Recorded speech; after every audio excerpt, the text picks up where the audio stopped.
The message today is running an extraordinary race. And you know, when you set out a sermon, you have an aim. What would you like to achieve and accomplish that day, besides there being an impartation? I'm trusting that at the end of today, no longer will you see your race as anything but extraordinary. Sometimes things are mundane, right? We go day to day, we're trying to get through things. We're all in a race. Some of us are sprinting, some of us on the mountaintop, some of us are facing hurdles, some of us are tired and discouraged, but nevertheless, Paul says in 1 Corinthians 9 verse 24, and I'm doing the Amplified, do you not know that in a race all the runners run their very best to win, but only one receives the prize?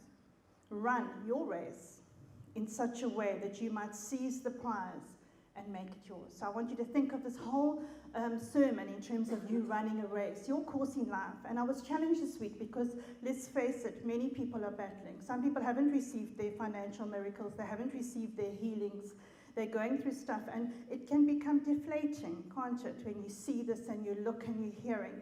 And then the Lord said to me, stay in your lane and run your race. I can look at others, I can support others, I can pray for others, but we said we must bear each other's burdens, but we cannot carry their load. And I think that's where I was feeling so heavy, because you know you want to fix everybody's problems.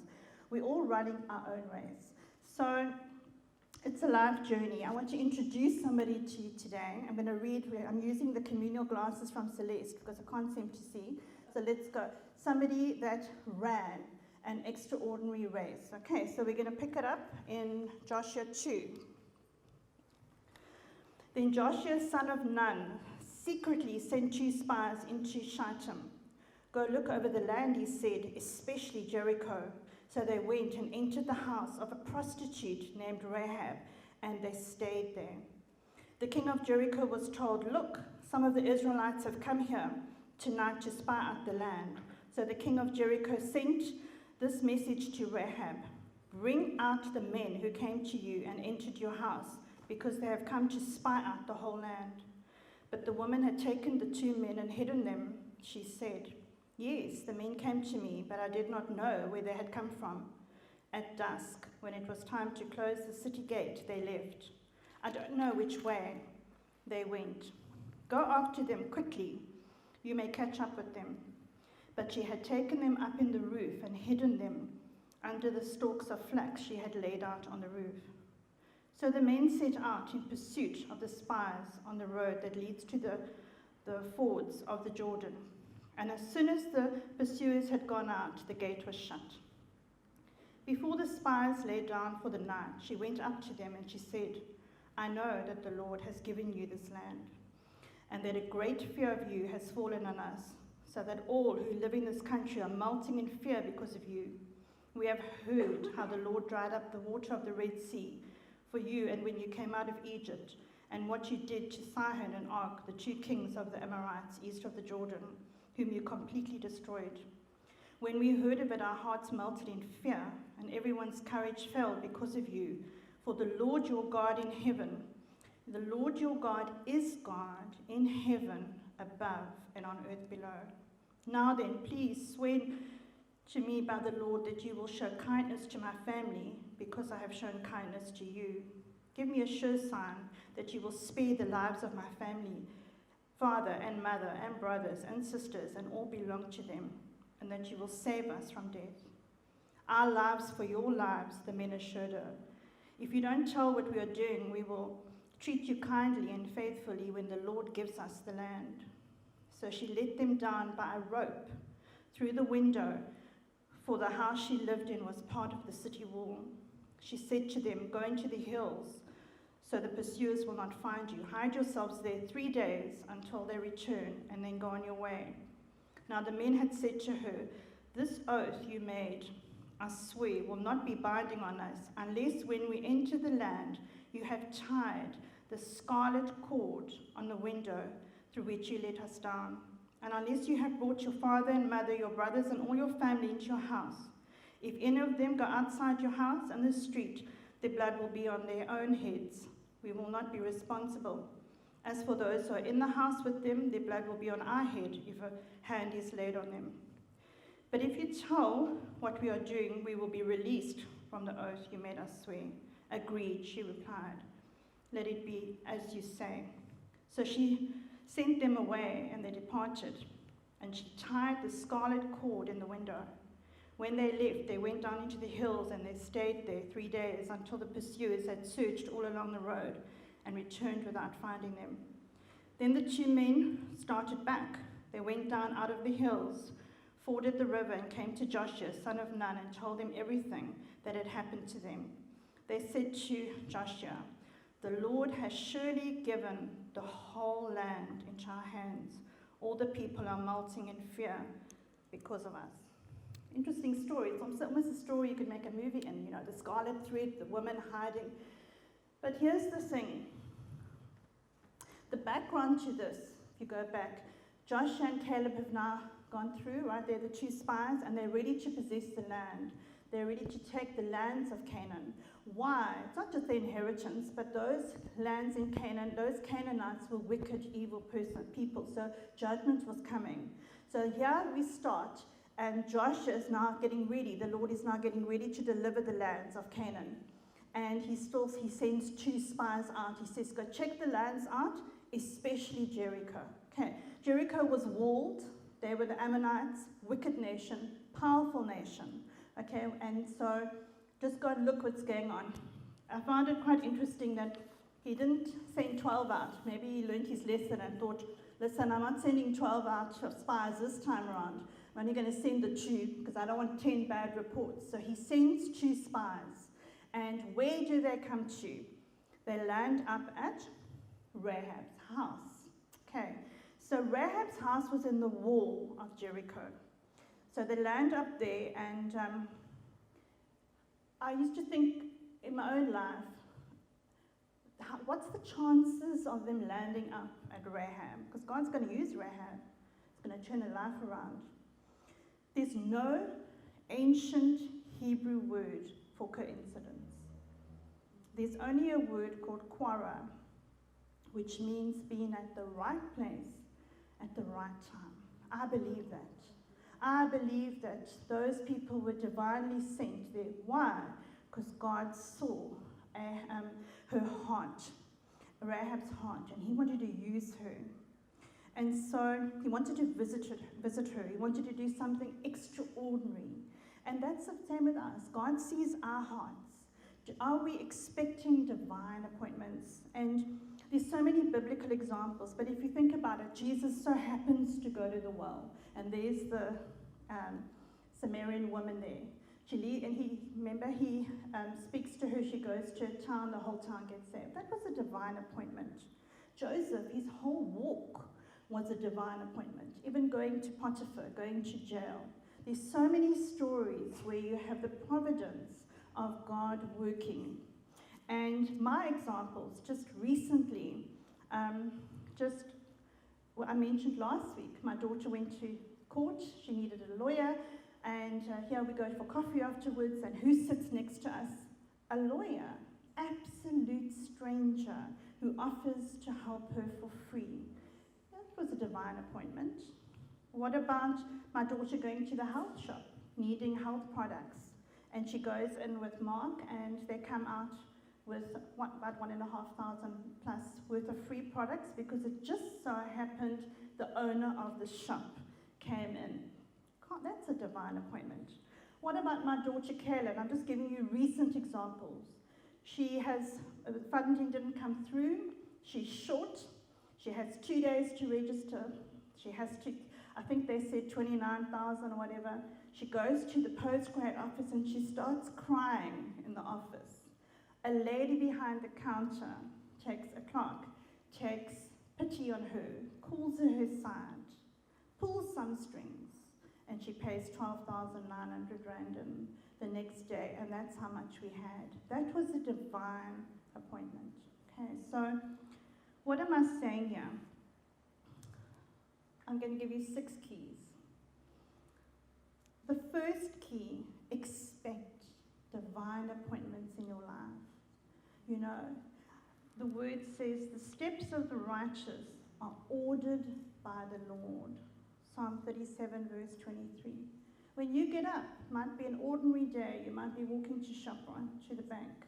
Say, Lord, I'm expecting a divine appointment. It doesn't have to be a life-changing, but it's something that you bump into, that you have a word, that you're encouraged, okay?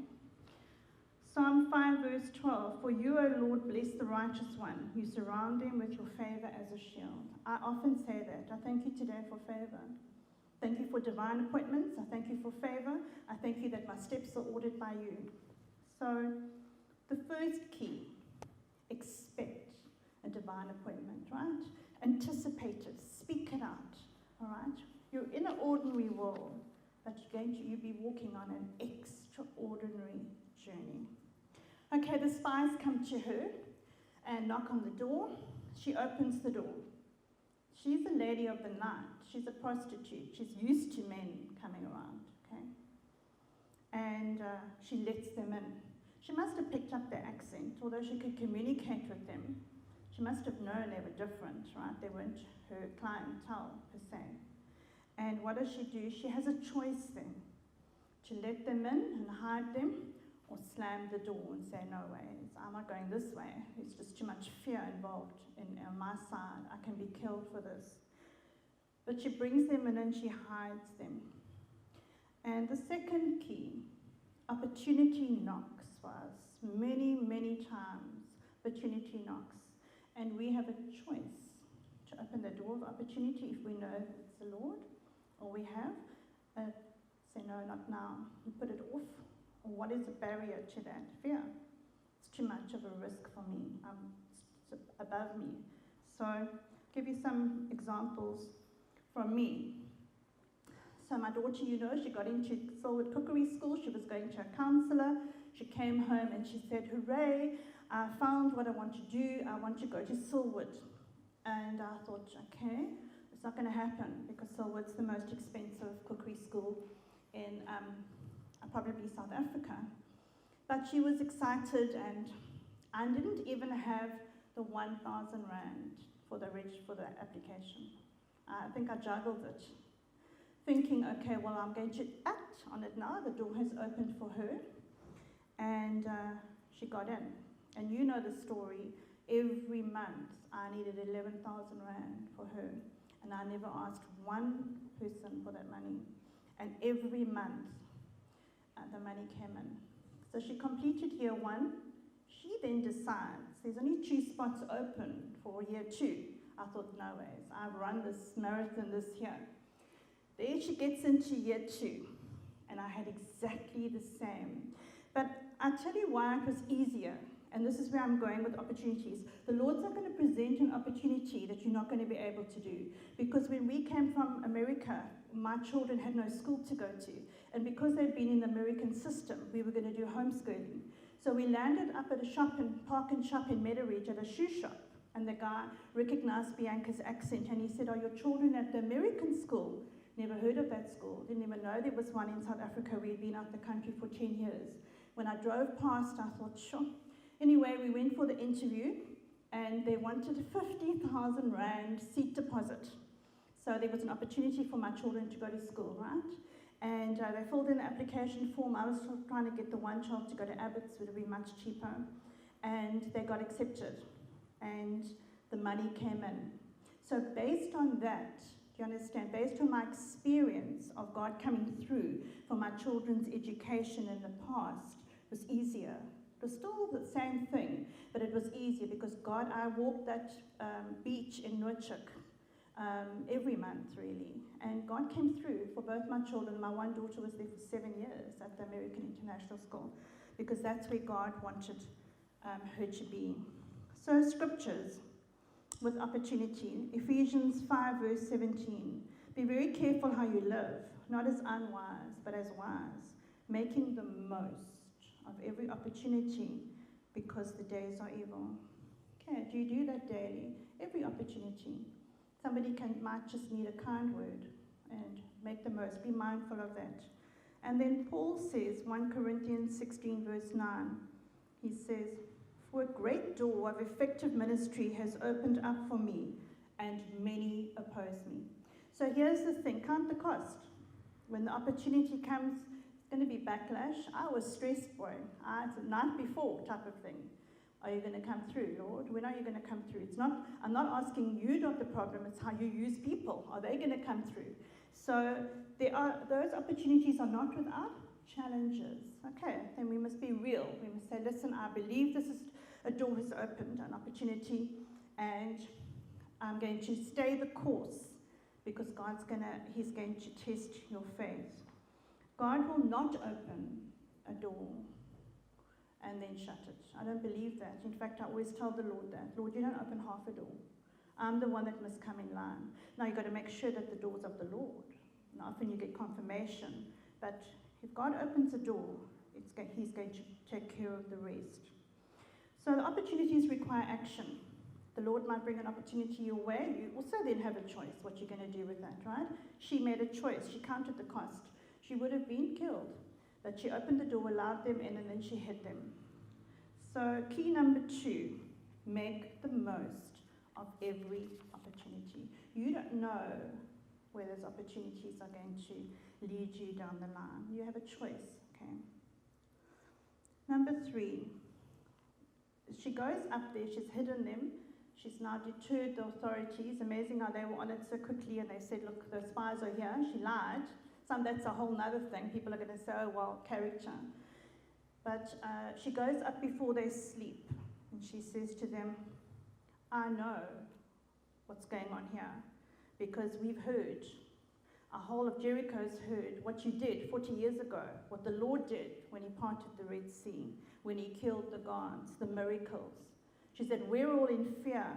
But then she says the most profound statement. She says, I know that your God is the one true God, heaven and earth. And I think the reason she said heaven and above and below is because they worshipped gods under the water, sea, the elements. You know, this is a lady that was brought up in a pagan environment from birth at Jericho. She was Rahab. The first part of her name is Ra, Ray. Part of a goddess, Ra, her name comes from. She wasn't a goddess, but Ra. She had no personal relationship with the Lord. She wasn't filled with the Holy Spirit. She didn't have the Word. Okay? She was a prostitute. Some people actually don't want to believe that and say, no, God's not going to use her. But if you go into the New Testament Greek word, her name, harlot, the word harlot means pornography. So she was definitely a prostitute. So here she is, the least of the least. But she hears what's going on. Everybody else is in fear. She chooses to believe. Amazing. She chooses to believe. That's why God sent the spies to her. He was going to rescue her. Okay. Question for us that have the Word, that are filled with the Holy Spirit. What are we hearing? What are we believing? Really, what are we believing? You know? When we hear, what are we hearing?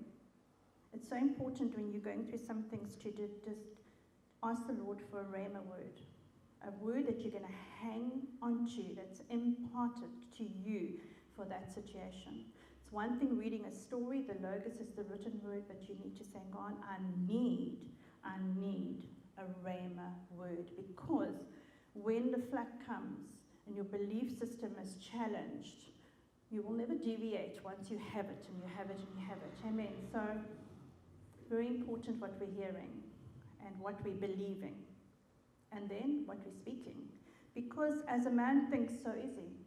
Your belief system will navigate your walk in life. Your belief system, you're in that race, whatever you believe will determine your course. If you don't believe something or you're half, then you're not going to run it. Probably the most important thing here, okay? I'll give you some biblical examples. With Abram and Isaac, Abram believed that God would make a sacrifice instead of Isaac. He did. But he still went right to the end. But based on his belief system, he had the faith to do that, didn't he? Okay. The woman with the issue of blood, her belief system was, if I just touch his garment, I'm going to receive a miracle. That was her belief system. She wasn't allowed in that space. She She had a bleeding problem. She had to be out of circle. She had no right in there. Remember, all the disciples would have been hovering around Jesus. Don't go too close to him. She had to touch his garment.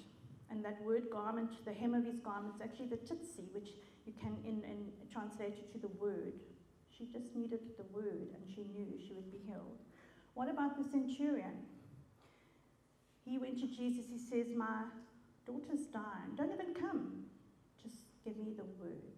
Okay, these are people that were governed by their belief system, what they believed, right? My example, my daughter got sick. You know the story. They can't operate now on the growth, and they're saying that the vagus nerve must just die. The vagus nerve must kill off her voice, whatever. And then they thought it was cancer, and then they thought that. But I had done a teaching on healing, which I didn't really want to do, because there's so many questions there with healing. But after studying it, I got a revelation that God is Jehovah Rapha, our healer. Therefore, I don't care what they say over my daughter. My narrative is never, ever going to change, because I have the faith. My belief system is, he is her healer. See, that makes the difference. You have to get it. You need to hear the word. I studied the word. I spoke the word.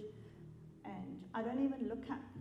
She's got some or other schwammenome. I'm not interested, because I Googled so much in the beginning. I was hearing everything else except the word. Okay. And another belief system. About 4 years ago, our family was in a hangover state. David and I were at the end of everything. Children were not serving the Lord. My youngest daughter got into addiction through depression. She didn't want to live. And I just didn't know what to do, you know. And then I started listening to one song. As for me and my house, we will serve the Lord. And I played that song day in and day out. And I said, Lord, you promised that me and my house will serve the Lord. It took 4 years with my daughter till she totally got set free from it.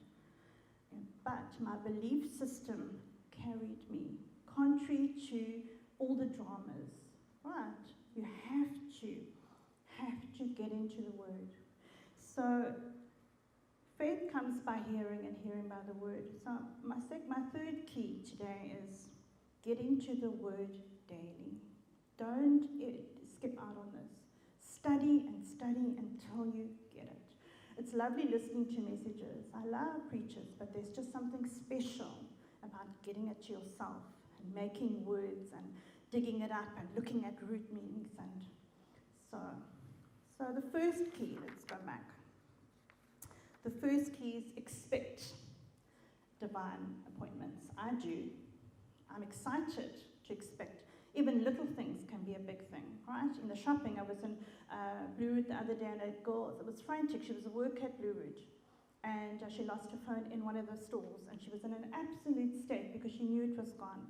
As I came out there, my heart, I just looked at it and I said, can I phone your phone? Can I try it? You know? And somebody answered. And they said, no, they have a phone at downstairs at security. And I hugged her. That's just showing a bit of love. And it was a divine appointment for her, because I've been in that situation before. Little things that you think are not significant make the days count. All right. The second thing is, what is the second thing? Okay. And get into the word. That's where we're at now. Keep going, get into the word. And the second thing is, opportunity will knock. What are you going to do with those opportunities? You've got a decision and a choice to make. Okay, moving on, number 4.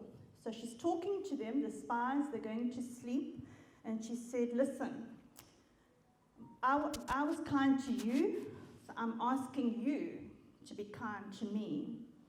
So she cuts a deal with them. She says, because I know what's going to happen now, and so I'm asking you to save me and my family. And the response, the spies actually say, our lives for yours. They actually cut a deal, a covenant. Okay, but there was one condition. The condition was that she would put out the scarlet rope, the scarlet cord, a red cord. So when they came into Jericho, they would see that cord and she would be saved. Amazing, because it's the same with us. That cord represents the blood. The blood, the covenant that we have. And the blood protects us, right? The blood delivers us. The blood sets us free. The blood saves us. When Kirsty was going through something, she had some blood tests done, and the Holy Spirit said to me when I was right there, he said, the blood speaks. So it doesn't matter what her blood's saying, whatever. The blood speaks. So I just want to encourage you today, over every situation, the blood speaks. Whatever you're going through, you need to take that promise, that word, and there are hundreds of promises, and you are to speak them over that situation and say, I don't care if there's no food. The blood speaks. You are Jehovah Jireh, my provider. And this takes act. You become passive because you become discouraged when you're going through some stuff. Okay? So, stand on every promise. Don't just stand on the promise. Speak the promise. Speak it out daily. Speak it out. Okay? So she cut a deal. There was a covenant. And ideally with her, it was protection. She was going to be protected. And even when my children are going through things, I said, I thank you for your word, your covenant promise that says, Psalm 91, angels will guard and protect their ways. You see, you make it practical, daily application to whatever. And even every now and again, I've done it a few times when I've had a real crisis, I have needed a visual cue. I've taken my story, I've written it down, I've taken my bowl, I've put my red colouring, food colouring in it, and I've dropped the piece of paper and I said, it's under the blood. And I've done that to settle it. So I've said, Lord, I have communion, and I say this under the blood, no longer, especially if there's been offense or there's been something that I'm battling with. I said, no longer is this thing going to speak to me, it's going to dictate to me, it's going to navigate my thoughts, it's under the blood. So stand on every promise and never, ever, key number 4, take the blood of Christ for granted. Because there's power in the blood. There's power daily over every situation.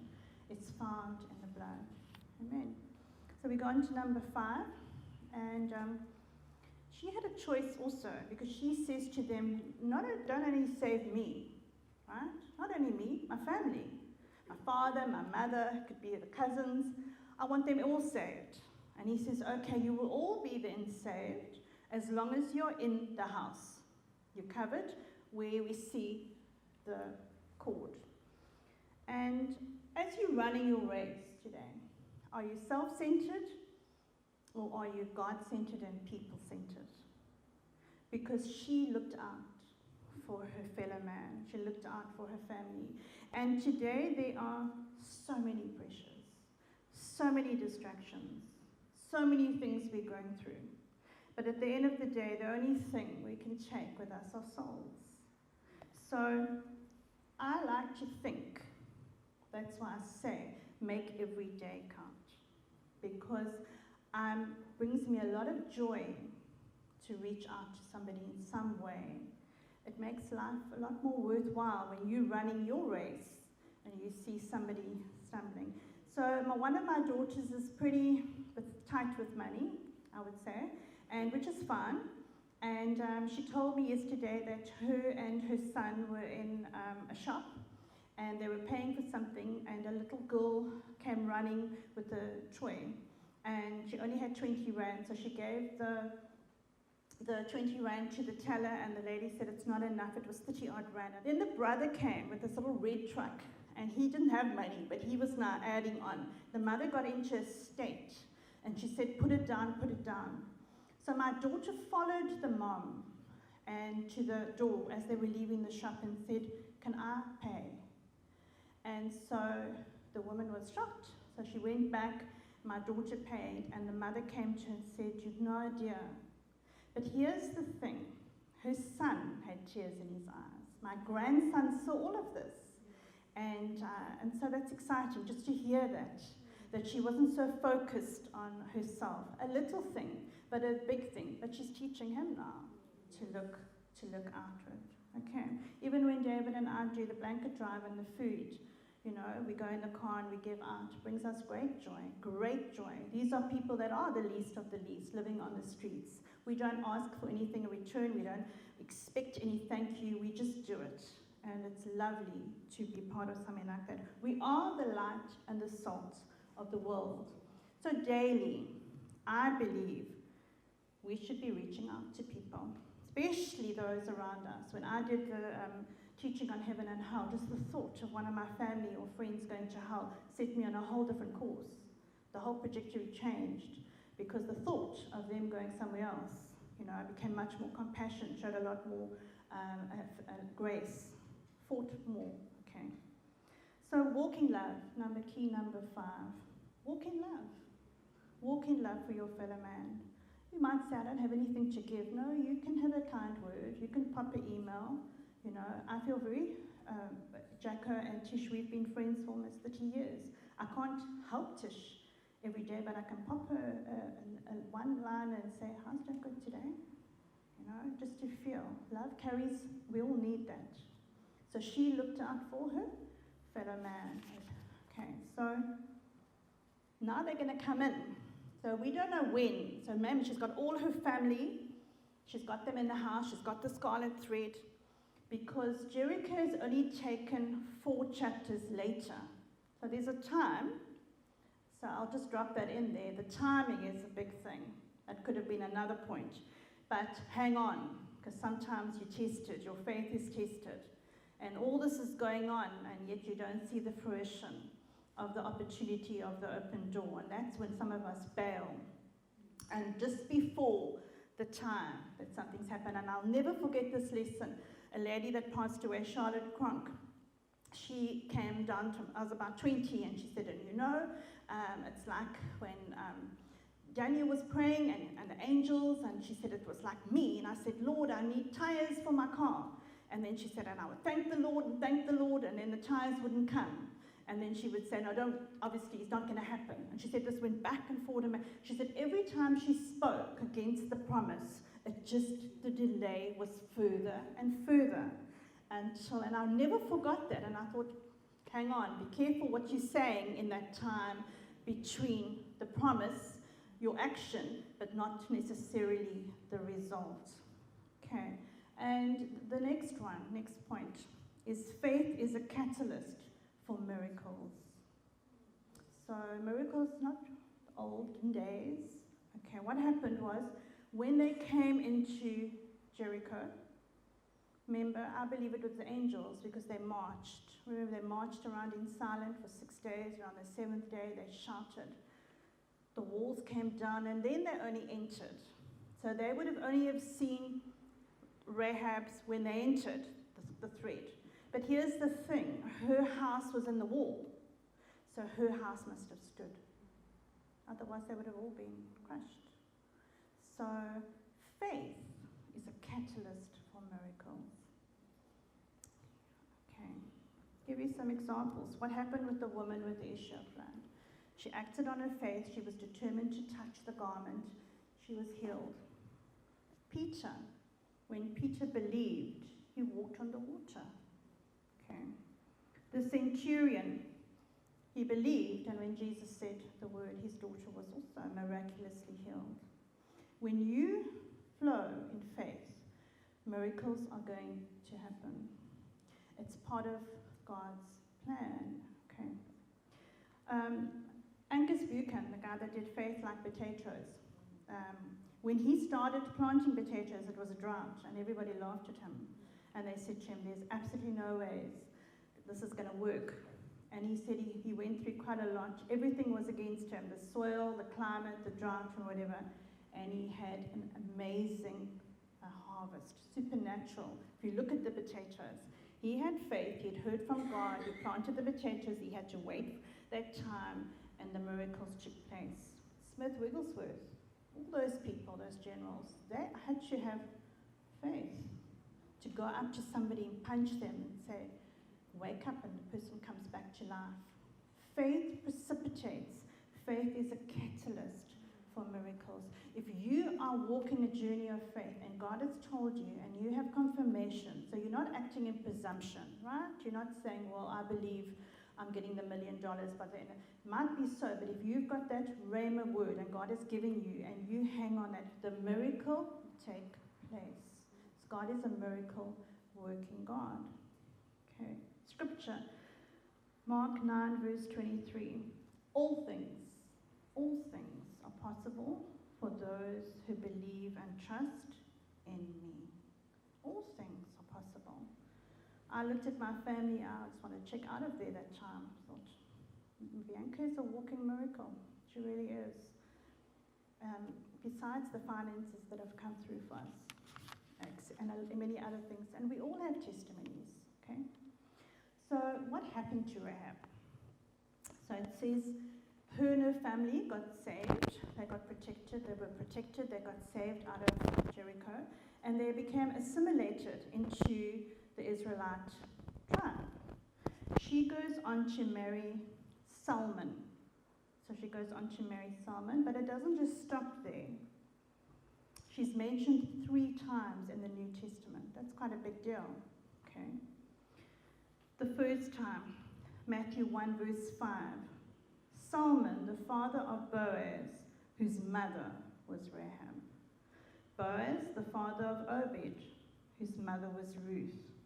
Obed, the father of Jesse, whose son was David. She falls into the lineage of Christ because of her faith. Nowhere in Joshua does it talk about faith, but it does in the New Testament. She believed, she acted, she took the risk, and God saw a prostitute, the least of the least, who was brought up in a pagan world, and he said, hang on, I'm going to graft you into the vineyard. Why? Because she believed him. She believed who he was, and she said, I'd rather be with this God than all my pagan gods. An extraordinary woman, if you think about it. Okay, Hebrews 11 verse 31. They call that the hall of faith. And it says, by faith, the prostitute, she's known right through the scriptures by the prostitute, or the harlot Rahab, because she welcomed the spies, was not killed with those who were disobedient. You know? Also, I think here, we might be labeled. Hey, they might think, well, that nutcase there's believing for this. You know, we might be associated with man and have a label, oh, that person's been divorced 5 times and this person has got issues. Doesn't matter, does it? This was just a point of reference. Maybe there was another Rahab, but she was known as Rahab, the prostitute here. And that's where theologians have said she was not the harlot. And that's where the word harlot or prostitute means pornu. So it's not even a question. She was that person. James 2:25, 3rd time she's mentioned. In the same way, was not Rahab the harlot, here she is again, justified by works, when she received the messengers and had them sent in another way? Then here's the scripture we all know, and it's linked to Rahab. For as the body without the spirit is dead, so faith also, if it has not works, is dead. So now you know, she's mentioned in, only 2 women are mentioned in it, and she's there, a big deal, okay? So down the line, this is what happened to her down the line. Let's bring it home here. I don't know what will happen one day with Bianca's baking, right? Maybe she opens a business. Maybe she makes lots of money. Maybe she leaves an inheritance for her children. We don't know. When we open the doors to opportunity and we act on them, we don't really know. Maybe the next generation. What I do know is that what we deal with as parents here, we stop from going down the bloodline. That's also important for me. It's my biggest fight has been for my family, because I want them in heaven. Not only that, I want them walking, serving the Lord. So the things that David and I have dealt with in the bloodline, I believe stop now. They can move on. That could be our lineage down the line. Okay. Lauren Cunningham, he started YWAM and he was 20. His aunt had a lot of money. She was not impressed with him. She was sponsoring his fees, and he had a vision. He had a visitation from the Lord, and he saw a map, and he saw these people all over the world. And the Lord said to him, I want you to get these mercy chips. He had nothing, no money to do it. And I want you to start in universities. The interesting thing, the reason I like Lauren Cunningham, because he actually missed it. He got a lot of money given to him for a boat, a ship, and it was the wrong time. And he actually had to go and tell the guy, listen, you've given X amount, I think it was 200,000 or something, but it's the wrong ship. I mean, that's quite a big pill to swallow. And it was a few years later, I'm not sure if it was 5 years later, when it came to fruition.